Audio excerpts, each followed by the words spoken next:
Alhamdulillahi Rabbil Alamin.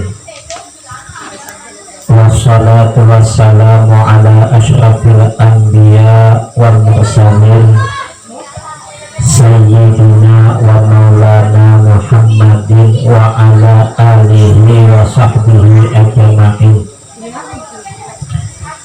Subhanaka la ilma lana illa ma 'allamtana innaka antal alimul hakim. Qala al-mu'allif rahimahullahu ta'ala wa nafa'ana bihi wa bi'ulumihi fid dharaini amin. Tsumma qala, halaman 64 yang di atas masalah itu kemarin kita ulang sedikit, bicara tentang niat apa, niat tentang masalah wudhu. Masih salah satu daripada rukun wudhu yaitu adalah niat. Ada permasalahan artinya kalau ada masalah yang dimunculkan di kitab itu artinya kejadiannya itu ada, kadang terjadi dengan kita. Banyak nih nanti ketemu masalah-masalah yang hari-hari kejadiannya dengan kita. Banyak, kemarin sudah banyak dibahas itu masalahnya. Sudah ngaji kitab, oh ternyata betul, teruskanlah pekerjaan itu. Ternyata tidak betul, ya jangan digawi lagi, jangan lanjut, jangan gitu. Jikalau syak seseorang tuh syak, ragu-ragu apa? Kemudian daripada mengambil wudhu akan hadas, apakah dia berhadas atau tidak? Dalam artian lain, ketika setelah mengambil wudhu itu dia ada yakin wudhunya itu sah, artinya masih berhadas. Maka mengambil wudhu iya. Yang kedua pula karena ihtiyat, hati-hati, tapi masih ragu nih. Dari wudhu yang pertama selesai timbul keraguan sepanjangan sampai kepada wudhu yang kedua. Wudhu yang kedua dia lakukan hanya sekedar untuk kehati-hatian saja. Bagaimana status wudhunya? Nah, itu yang dipertanyakan tuh, bagaimana status wudhunya? Itu kan kita bisa ragu tuh. Ragu kadang habis berwudhu, ragu aku tadi udah basuh ke tangan apa kada? Itu bisa kan? Yang gampangnya lah, yang gampang. Kadang ketika habis berwudhu tuh ingat aku tadi kepala tak basuh apa dah? Nah ipikor sudah. Kadang tidak ingat basuh kepala tidak nih. Akhirnya wudhu lagi yang kedua ulang. Nah wudhu ulang yang kedua ini itu untuk kehati-hatian. Sedangkan dia dalam keadaan ragu. Kemudian maka nyatalah ia berhadas. Setelah wudhu yang kedua dipikir-pikirnya, oh tadi aku berhadas. Itu apa tadi aku memang tidak basuh kepala di wudhu pertama. Terpikir dia di wudhu setelah wudhu kedua itu tiadalah memadai, tiadalah mencukupi akan dia wudhunya. Artinya ya ada wudhu sama sekali dianggap dia. Wudhu yang kedua yang ihtiyat tadi dianggap tidak ada.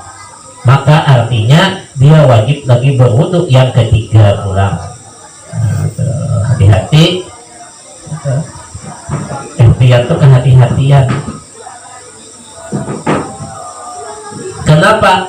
Karena syak ia pada niat dengan tiada darurat. Syak dia pada niatnya. Kan dia ngambil wudhu yang kedua niatnya kan ihtiyat cuman, kehati-hatian cuman. Satu. Yang kedua, amal ibadah yang dikerjakan di atas dasar syak itu amal ibadahnya marbut dan diterima.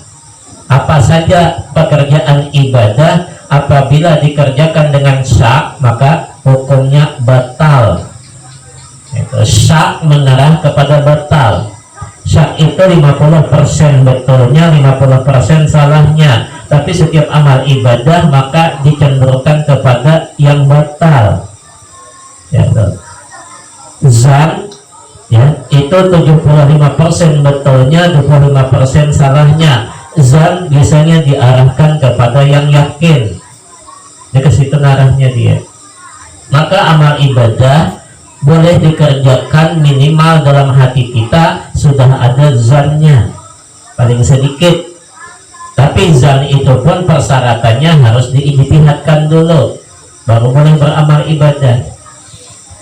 Tapi kalau sudah yakin tidak perlu lagi ijtihad, langsung saja dikerjakan amal ibadah itu kalau yakin. Hendak sembahyang zuhur ragu-ragu masuk waktu, ketika itu tidak usah sembahyang, tidak terima sembahyang kita, ragu-ragu. Lalu bagaimana kalau hendak sembahyang zuhur menyangka masuk waktu, sangkaan kuat, belum yakin, sangkaan kuat, namanya zan. Ketika itu tidak boleh langsung sembahyang, diijtihadkan dulu, umpama melihat ke matahari tadi, atau ada cara lain. Bagaimana cara lain? Ditunggu dulu sampai kepada yakin, umpama tunggu 5 menit lagi lah. Tapi kalau kita hendak sembahyang zuhur terdengar suara azan atau yakin masuk waktu, langsung aja betul tunggu lagi, itu yakin namanya. Amal ibadah yang yakin tidak perlu diijtihadkan, langsung saja.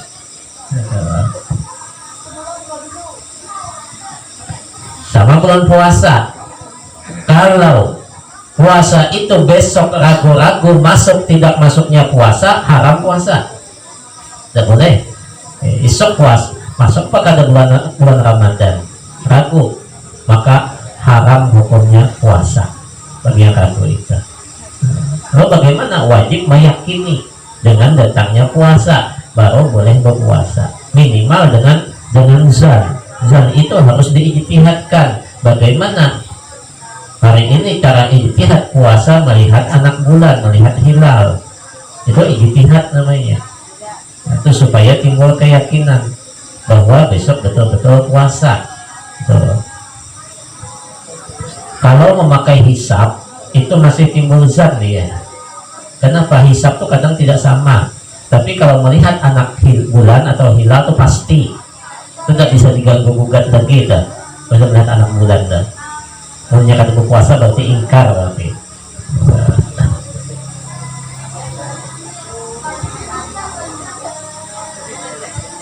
Bersalahan atau sebaliknya. Jika tiada nyata ia berhadas, sudah wudhu yang kedua terpikir dia, aku udah basuh lah kepala tadi, ingat. Ingat itu bersurah berarti dia tidak berhadas. Bagaimana status wudhu yang keduanya? Itu maka bahwasanya memadailah akan dia wudhunya, cukup wudhunya itu karena darurat. Sudah cukup. Jadi tidak perlu lagi banyak pertimbangan, bahwa wudhunya cukup. Jadi memang wudhu tuh hati-hati betul lah ya, hati-hati di wudhu. Karena sholat kita salah satunya tergantung di wudhu kita. Hati-hati betul. Jangan dianggap enteng, jangan dianggap sepele, tidak masalah wudhu. Kebanyakan kesalahan orang karena di wudhunya tidak betul. Kesalahan banyak di wudhu orang sekarang ini, karena sayang banyu, nah itu akhirnya berwudhu hilang, takutan mubazir kan, dan lain sebagainya. Apalagi kita yang diam-diam di kampung ya, yang di daratan itu biasanya tangan bergetah, habis apa namanya, anu pisang atau getah-getah gitu kan, kuku yang hirang-hirang tuh dibersihkan tuh, apalagi kuku panjang hirang pulang. Jadi belakang tuh datuknya setan dah. Bukan setan lagi, datuknya setan. Mun kuku panjang di bawahnya setan bersemayam, kuku panjang. Mun kukunya panjang, hirang pulang tuh langsung datuknya situ.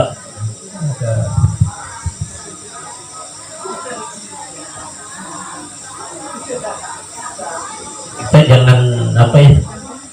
Jangan memperberat diri kita, memasyakahkan diri kita itu jangan. Apabila ada perkara yang mudah, dimudahkan.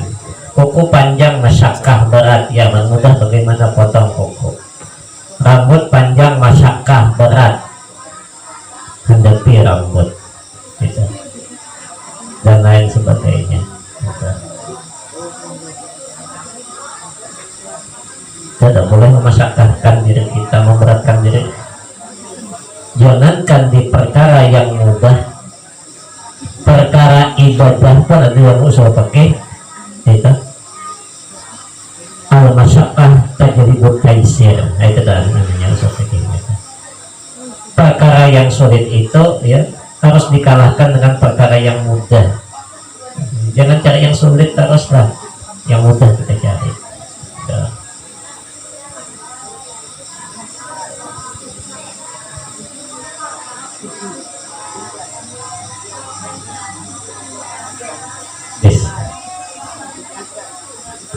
Adalah bandingnya atau bandingnya itu lawan lainnya, ulang contoh lainnya masalah wudhu yang ragu-ragu tadi, seperti barang yang jikalau ya, yang jikalau mengkada seseorang akan sembahyang yang luput, dia mau mengkada sembahyang yang ketinggalan, yang luput tuh yang tidak tegawi, mau dikada dia, padahal syak iya, ragu-ragu iya pada keadaannya sembahyang itu wajib, tapi dia takut wajib atasnya. Ragu-ragu sembahyang wajib apa tidak wajib, wajib apa tidak wajib, masih ragu dia. Maka nyata ya bahwasanya sembahyang itu wajib atasnya,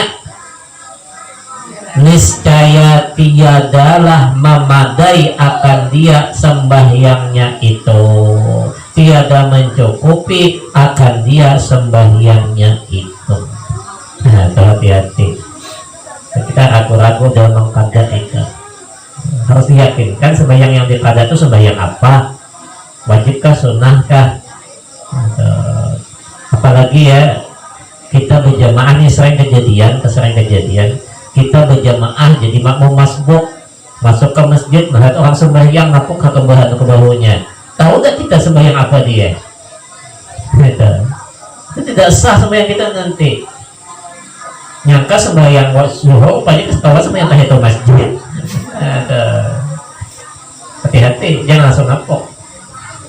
Kecuali kalau kita ketika ya sembahyang itu sudah dijanji dengan kawan wudhu duluan, nanti aku ikut jadi belakangnya sembahyang zuhur misalnya, wah itu sudah tahu ya tuh. Yang banyaknya salah tuh, rupanya kawan sembahyang tahiyatul masjid masih atau sembahyang sunnah.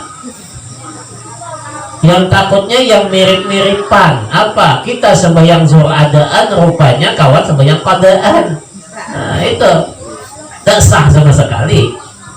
Nah, kalau mengikut orang imam tuh hati-hati dulu, dilihat dulu yang diikut itu, tidak boleh langsung ikut gitu.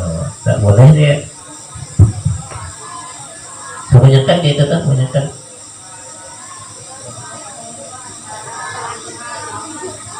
Jadi ada kajinya tuh ya juga gampang. Kita sembahyang sorangan, kemudian datang kawan napok di belakang, timbul keraguan, aku ini jadi imam kayak apa deh kayak apa deh, ada berubahkan niat, ada hati-hati itu sampai timbul keraguan-raguan yang sembahyang ragu, ya. Menggantungkan niat bisa kada sah sembahyang kita. Kalau gitu bagaimana? Dia langsung jelas sembahyang, jangan ragu lagi, jangan berubah lagi. Jadi kayak kita sembahyang sorangan. Kayak sorangan lah. Kita secara otomatis terangkat sebagai imam karena ada yang ngangkat di belakang. Tidak perlu merubah niat. Apabila merubah niat ya sudah batal sembahyang kita, berubah kasat kita sudah. Itu nanti dibahas Pak. Lebih gampang. Sembahyang tuh yang banyak yang karena sekarang ini. Allahu Akbar sampai rakaat kedua ada orang ngetok lawang, assalamualaikum timbul orang harus kada sembahyang. Itu batal sembahyang kita. Yang main batal sembahyang kita tuh. Terus kada bagus kada diteruskan langsung aja hati siapa orangnya. Ulang lagi dari awal itu batal sembahyang kita, memutuskan niat namanya, memutuskan niat. Niat itu digantung-gantung, tidak boleh. Lalu bagaimana? Ketika ada orang assalamualaikum, itu dalam hadis Nabi menyebutkan kita kasih kode, kasih isyarat, takbirnya dikuati. Oh, dia orang di luar sudah nih orang sembahyang, kasih berbulik dia. Jadi ketika takbir integralnya dikuati supaya orang yang di luar mendengar. Itu. Jangan didiamkan sampai salam masih juga assalamualaikum di sana. Kasihan yang sembahyang. Jadi dikuati aja takbir kita, paham dia berarti kita di dalam sembahyang. Gitu.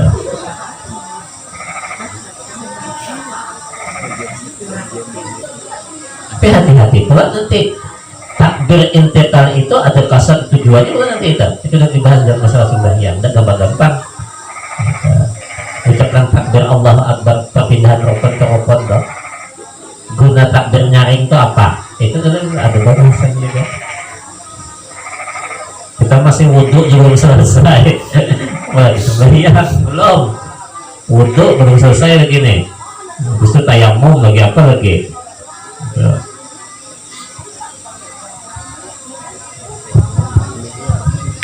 Masih jauh perjalanan.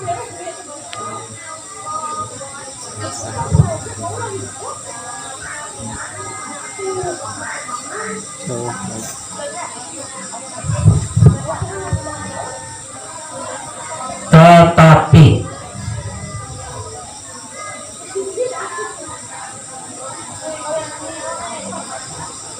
jikalau syak ia pada wudhunya, ya, ragu-ragu pada wudhunya, kemudian daripada hadasnya, daripada hadas dia berwudhu, betul lah wudhunya dah.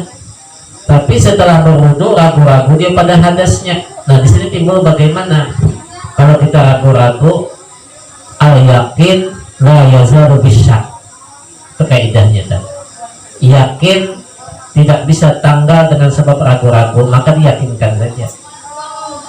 Sama kita sembahyang Allahu Akbar, terasa pantat keluar angin, terasa, tapi tidak ada. Itu kata Nabi, yakinkan saja itu adalah tiupan syaitan. Ya, syaitan tiup pantat kita supaya kita ragu, kita ini batal sembahyang kita. Ketika itu terus karena sembahyang tidak apa-apa ada. Tapi betul-betul terasa cuman, tapi memang tak keluar angin jangan langsung sembahyang. Beda dia. Sampai bunyi. Kalau anginnya keluar betul, ini terasa, rasa-rasa sepoi-sepoi kita. Rupanya di belakang kipas angin. Sembahyang di belakangnya ada kipas angin. Itu hebat ya. Sama wudhu ya, kita wudhu ke rumah kawan kita, ada sembahyang di rumah kawan, banyunya tuh yang di kolamnya tuh atau di baknya itu kurang dari 2 kolah.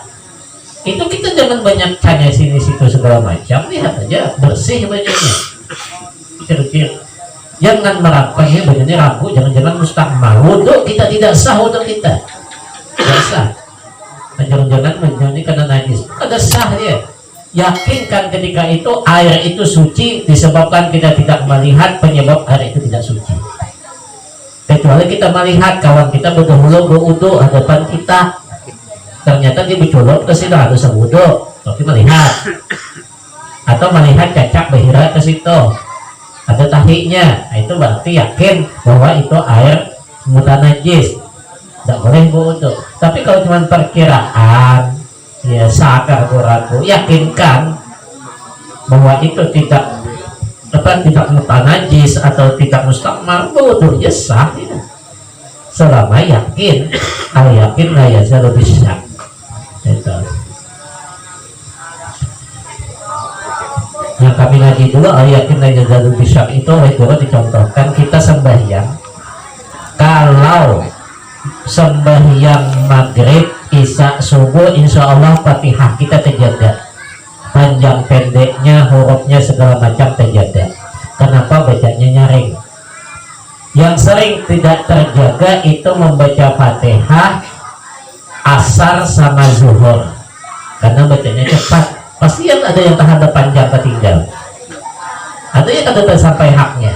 Mau baca yang panjang ketinggalan kita, karena baca sir cepat pula. Nah, itu kata guru, yakinkan saja Fatihah kita baca itu sempurna sudah, maka sah sembahyang kita. Nah, itu di bacaan sir tadi, karena kita tidak mendengar yang dibaca itu. Di situ nanti muncul di situ. Kalau tidak diyakinkan tidak sah, banyak sembahyang zuhur asar kita tuh banyak tidak sah. Baca Fatihah kita tuh kalang kabut. Apalagi yang sembahyang 5 menit selesai, Fatihah yang dibaca otomatis panjang pendeknya kita baca gitu. Kalau baca Fatihah itu panjang pendek bisa memakan waktu 5 menit. Sembahyang kan cukup. Apalagi kita berimaman lambat jadinya. Maka timbullah kalimat yakin ketika itu bahwa Fatihah yang kita baca itu sempurna. Sudah. Orang banyak muasal. Banyak. Maka belajar Fatihah nanti kita. Dan muasalnya itu asal-asal wasal ulang. Ya.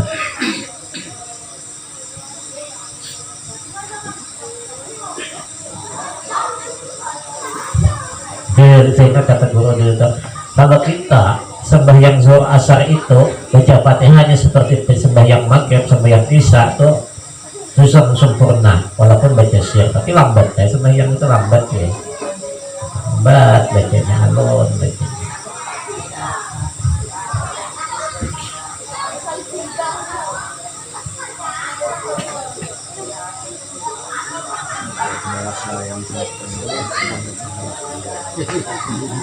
Maka mengambil wudhu ia di dalam syaknya.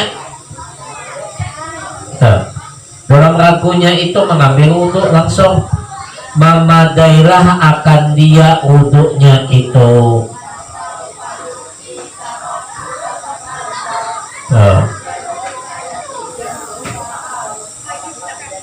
Dan jika ada ia syak pada niat sekalipun, karena bahwasanya yang asal padanya itu kekal hadasnya, dan sanya telah diperbuatnyalah akan yang wajib atasnya yang demikian itu atasnya. Demikianlah tersebut di dalam kitab Nihayah. Yang jelas poinnya jangan ragu, itu jelas poinnya. Apa saja amal ibadah yakinkan, jangan ragu-ragu. Sama wudhu kita, ragu kita kada basuh kepala, ya ulang lagi wudhu dengan yakin, sudah 10 kali ulang wudhu tidak apa-apa, daripada kita ragu. Itu. Yang sedih itu ragunya pas sembahyang pulang, sudah sembahyang tak ingat wudhu tadi, aku tadi wudhu rasanya kan tidak basuh betis. Itu 2 kenanya nih, itu wudhunya karena sembahyangnya kena ya guys. Lanjut jelas ada apa-apa. Kebanyakan itu kan lanjut jelas.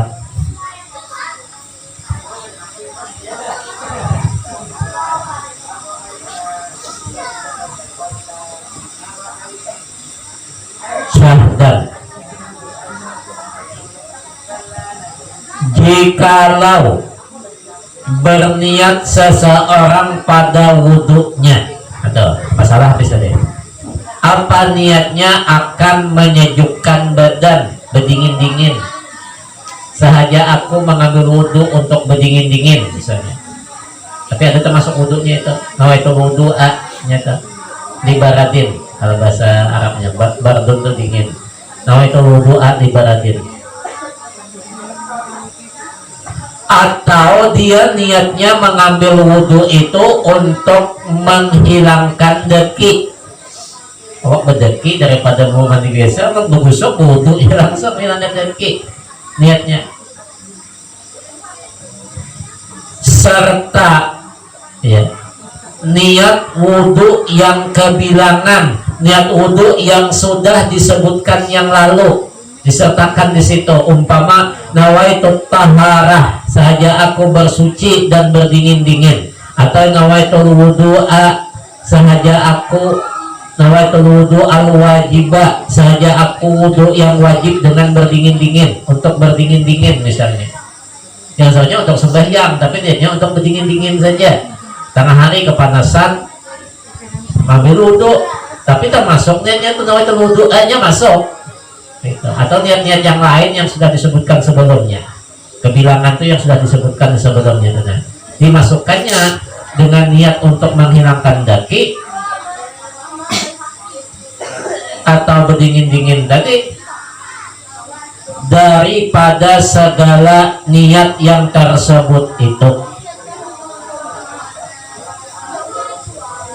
Seperti bahwa dihadirkannya niat wudhu yang kebilangan yang sudah disebutkan sebelumnya, serta dia niat menyejukkan badan atau menghilangkan daki, niscaya memadailah akan dia itu wudhu cukup. Nah, sah wudhunya. Tapi nawaitu wudhunya disertakan. Walaupun nawaitu wudhu'anya di ujung untuk berdingin-dingin, sah dia. Sahaja aku berwudhu untuk berdingin-dingin. Nah, sahaja aku berwudhu untuk menghilangkan deki. Ya, sah dia. Yang penting nawaitu wudhu'nya masuk. Ketika itu. Walaupun tidak sembahyang. Walaupun tidak sembahyang, tidak ada niatnya di sembahyang di situ. Hebat ya kitabnya lah. Artinya ya kita namanya kita kan tidak semuanya sama, ada yang awam. Yang kadang yang awam nih perlu juga ngaji ilmu agama yang bagaimana bisa ditangkapnya. Kalau disamaratakan kada paham nanti banyak yang akan sembahyangan. Nah, apa tahu niatnya katanya. Banyak orang yang tidak mau beramal ibadah bukan karena malas tapi karena kada tahu. Kayak apa sembahyang tuh katanya. Akhirnya kada sembahyang, tidak tahu sembahyang.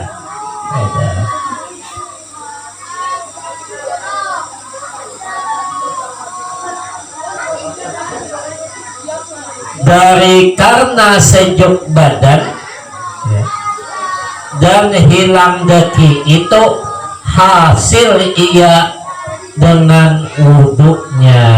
Itu dia.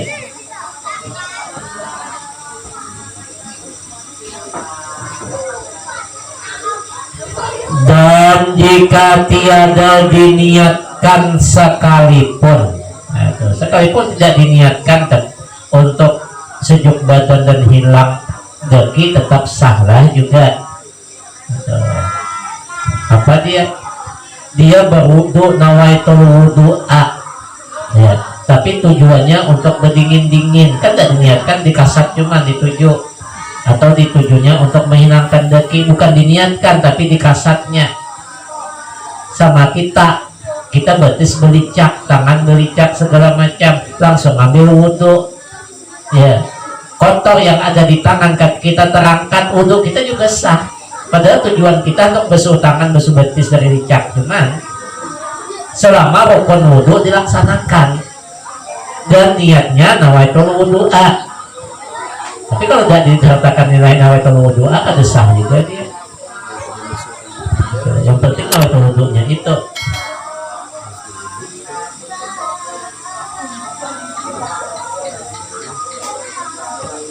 Dan jika diniatkannya pada wudhunya akan semata-mata karena menyejukkan badan atau menghilangkan daki juga, tidak ada sertanya itu niat wudhu, tidak ada serta dengan niat wudhu yang kebilangan yang sudah disebutkan dahulu, maka tiadalah sah wudhunya.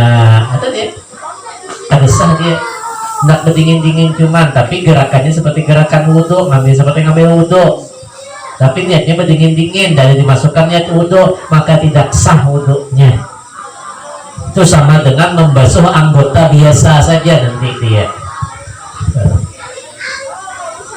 Kan banyak kita niat berdingin-dingin tuh, bulan puasa lah, tengah hari panas banget segala macam, ambil wudhu, niatnya berdingin-dingin, itu kan membasahi rambut, gitu. Niatnya berdingin-dingin, itu kalau dia niatkan wudhu sah, dia jadi wudhu, dia langsung sembahyang tak apa-apa, tapi ada niat wudhunya, gitu. Nah itu wudhunya dan niat-niat yang lainnya bulan puasa tuh. Dan tidak ada larangan, tidak ada larangan. Yang dilarang di dalam bulan puasa itu memasukkan sesuatu ke dalam anggota yang terbuka, sekalipun anggota terbuka itu yang masuk itu bukan benda cair, itu batal. Yang dilarang kalau wudhu itu larangan, bulan puasa sudah 10 kali wudhu, panas banget tengah hari ambil wudhu, 2 jam kemudian wudhu lagi, tidak apa-apa, dapat pahala malah. Cuman makruh berwudhu di bulan puasa ketika matahari sudah tergelincir ke barat atau waktu zuhur masuk, makruh berkumur-kumur, itu aja. Tapi kalau sudah zuhur, wudhunya jangan berkumur-kumur lagi.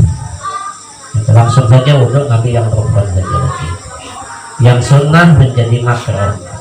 Kenapa? Dikhawatirkan mengambil kesempatan. Itu aja.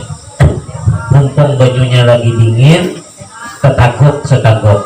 Nah, itu kan maklum lah ya, namanya haus betul tuh. Nah, itu bisa ada sengaja gitu. Ketaguk maka makruh hukumnya. Satu makruhnya ke situ, yang kedua makruhnya berkumur-kumur. Ya, ketika wudhu bulan puasa tengah hari ke atas itu bisa menghilangkan fadilah bau mulut orang yang berpuasa. Fadilah bau mulut orang yang berpuasa itu baunya lebih harum daripada misik. Kita kan menjelaskan. Ketika kita berkumur-kumur hilang baunya, itu kan menghilangkan bau misik. Dan ketika itu dimakruhkan berkumur-kumur. Kita bulan puasa bentar lagi, beberapa hari lagi.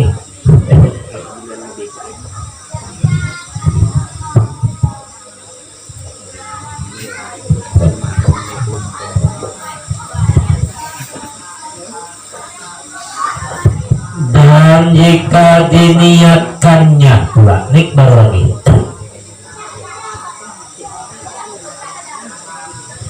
Dan jika diniatkannya akan menyejukkan badan atau menghilangkan daki juga pada pertengahan wudhunya, maka disyaratkan bahwa hendaklah ingat ia akan niat wudhunya pada ketika itu. Ini hati-hati. Kita berwudhu, betul niat wudhu, nah itu wudhu agar apa yang besar asal-asalillah ta'ala, betul. Tapi ketika ya kita membasuh kepala karena panas betul, kepala kita jimuskan, niatnya untuk berdingin-dingin. Kata berubah dan niat niatnya bukan untuk dingin, niatnya untuk berdingin-dingin. Ketika itu nih hati-hati nih, ketika itu harus disertakan kembali niat wudhu awal. Jika tidak, bagaimana? Wudhunya bukan tidak sah, maka wajib diulang membasuh kepalanya dia dengan disertakan niat, bukan disertakan dingin-dingin. Itu sama. Atau kita berwudhu sampai kepada basuh betis, betis bericak. Aku nih hendak membasuh betis, bukan wudhu jadinya. Nah itu salah sudah niatnya. itu namanya penyimpangan niat. Tidak sah nanti wudhunya kalau dilanjutkan, tidak dianggap tidak membasuh dia anggota wudhu. Banyak kan kita seperti itu tuh. Kadang tengah hari kan penuh rambut yang dibasuh sedikit yang wajib lalu kita basahi, tak niatnya berdingin-dingin, itu tidak boleh putus niat wudhu, itu tidak boleh putus tuh. Tidak boleh memutuskan niat wudhu ketika itu. Jadi yang berdingin-dingin yang tadi itu kita niatkan langsung wudhu gitu. Langsung wudhu. Pokoknya niat wudhu langsung yang ada tinggal. Salah dia. Jadi ada putusnya. Nah, dari karena jika tiada ingat ia akan dia itu niat wudhu pada ketika itu, niscaya tiadalah sah barang yang dibasuhnya kemudian daripada niat yang tersebut itu. Niat apa? Niat berdingin-dingin tadi. Kada sah yang dibasuhnya itu karena diperoleh syarif. Syarif itu penolak apa? Pemaling. Paling yang menolakkan niat. Kan berubah niatnya, sudah syarif itu sudah perubahan. Dan lagi dengan niat awal. Niatnya berdingin-dingin sudah belain niatnya, otomatis penyimpangan namanya sudah, maka tidak sah ibadah, menyimpang niatnya sudah.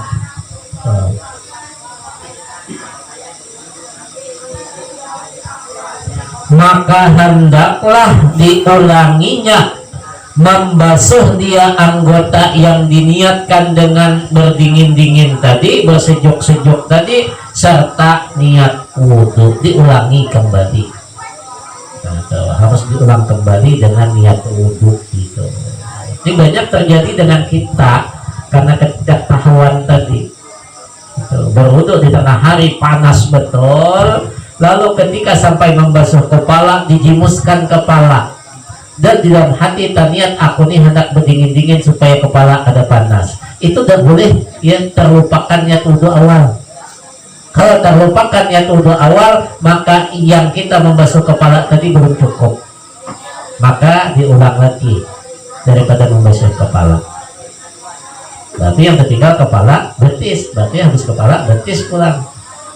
Sekalipun betis sudah dibasuh, tetap diulang lagi betis. Kenapa? Karena rukun tertibnya harus ada. Cuma bukan kepala, cuma yang diulang betis dan lagi. Dan mau sih kepala dulu baru kaki, itu namanya rukun tertib. Apabila salah satu anggota wudhu tertinggal, terbasuh, maka diulangi dari anggota wudhu yang tertinggal dan yang selanjutnya juga dikerjakan. Umpama kita kelupaan membasuh tangan, muka langsung terbasuh kepala, tersapu kaki, tangan kelupaan. Bagaimana? Cukup diulang tangan, kemudian basuh sapu kepala, sapu kaki, bukan tangan saja. Berarti yang tertinggal tangan, cuma bisa bayang lagi. Ada sah tetap. Kenapa? Dia meninggalkan tertib. Tetap tertib dilaksanakan. Diulang lagi dari membasuh tangan, kepala, sama kaki. Sama sembahyang batal di rakaat kedua, tidak boleh lagi nyambung rakaat ketiga, ulang dari awal. Pas sembahyang itu batal di rakaat. Beda dengan khutbah. Kalau khutbah batal di tengah bisa disambung oleh khatib yang lain, ada bisa naik di bawah, mana nyambungnya tidak apa-apa. Tapi lebih bagus lagi diulang, lebih bagus. Nanti bicara masalah khatib, tahu khatib baik mengakhirnya dia khatibnya tinggal atau di atas mimbar, maka ada dilanjutkan khutbahnya batal sembahyang batal. Kenapa? Karena khutbah termasuk daripada sah-sahnya Jumat, maka ada Jumatan tidak itu. Maka khatib yang mengganti boleh melanjutkan, boleh mengulang. Yang bagus itu mengulang daripada rukun khutbah walaupun isinya tidak dibaca. Ulangi rukun khutbahnya secara kilat saja, itu yang bagus. Baru nanti kalau dimana putusnya masuk pada khutbah kedua, langsung aja khutbah kedua.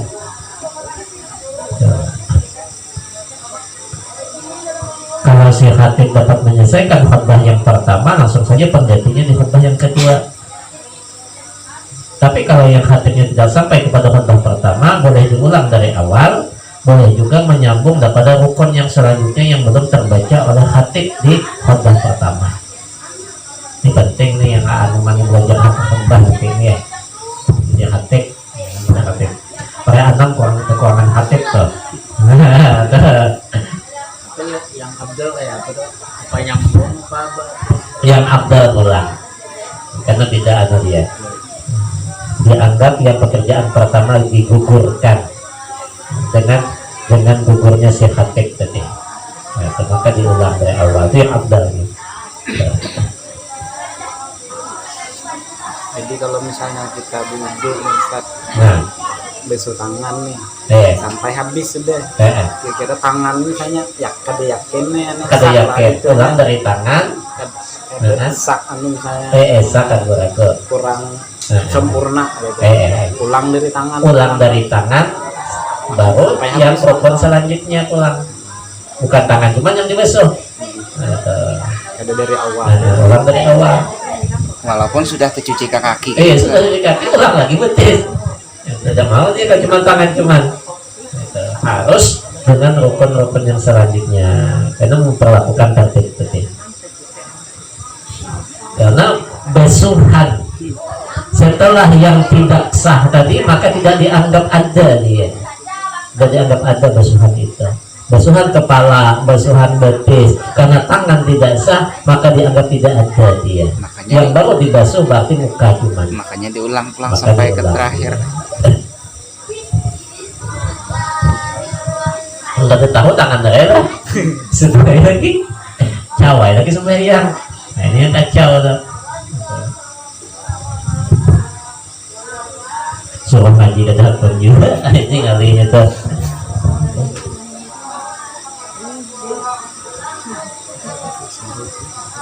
Kita tuh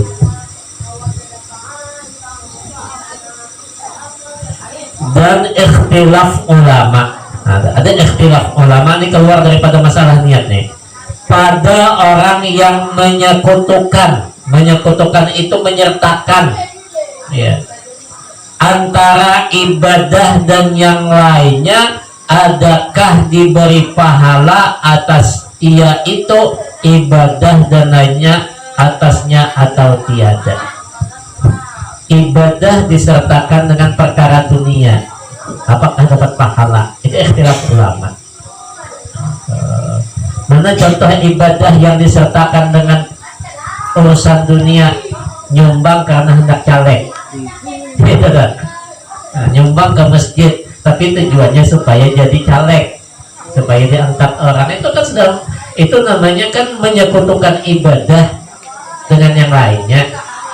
Kalau ada kata dia ada calon, tak bakal nyumbang dia, tahan ditabung duit tuh. Itu hukumnya gimana?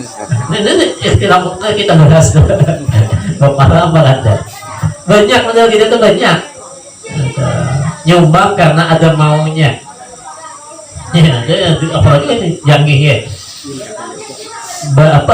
Bersedekah karena konten. Karena konten ya, apa ya? Supaya banyak yang suka like ya, apa ditayangkan sana sini. Itu termasuk tuh beribadah, menyekutukan ibadah dengan yang lainnya, dengan urusan dunia. Ikhtilaf ulama masalah apakah berpahala atau tidak berpahala, masalah itu. Tapi mengatakan tidak pahala sama sekali, habis pahalanya. Seperti dia beribadah yang disertakan dengan riya. Riya saja sudah tidak berpahala lagi, apalagi dengan yang lainnya. Itu kan perbandingannya seperti itu. Apakah dari riya? Supaya dipuji orang. Itu kan bayangan panjang namanya nih. Dia akan datang dan ikhtilaf ulama pada orang yang menyekutukan. Itu kata Ibnu Abdul Salam, nanti akan masuk.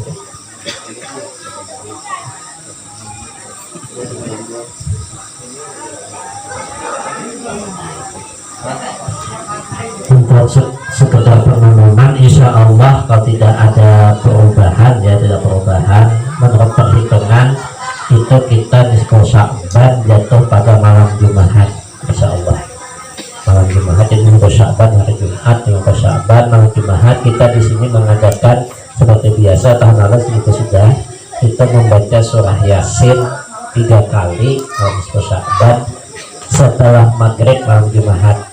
Habis sembahyang maghrib diusahakan kita berkumpul sama-sama atau tetangga keluarga bawa kita sama-sama membaca Yasin 3 kali setelah sholat maghrib supaya kita ketinggalan. Bagusnya sembahyang maghrib di sini lah.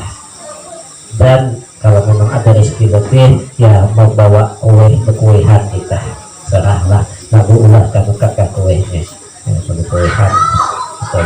Siapa yang meluaskan rezekinya di hari nisfu Sya'ban itu, Allah luaskan rezekinya selama 1 tahun. Keberluas-luas rezeki, meluaskan rezeki di malam nisfu Sya'ban sampai hari nisfu Sya'ban. Nah, sama nanti insya Allah malam Jumat karena nyata langsung Yasin kita. Baik, ini saya sudah. Demikianlah kajian kita. Assalamualaikum warahmatullahi wabarakatuh.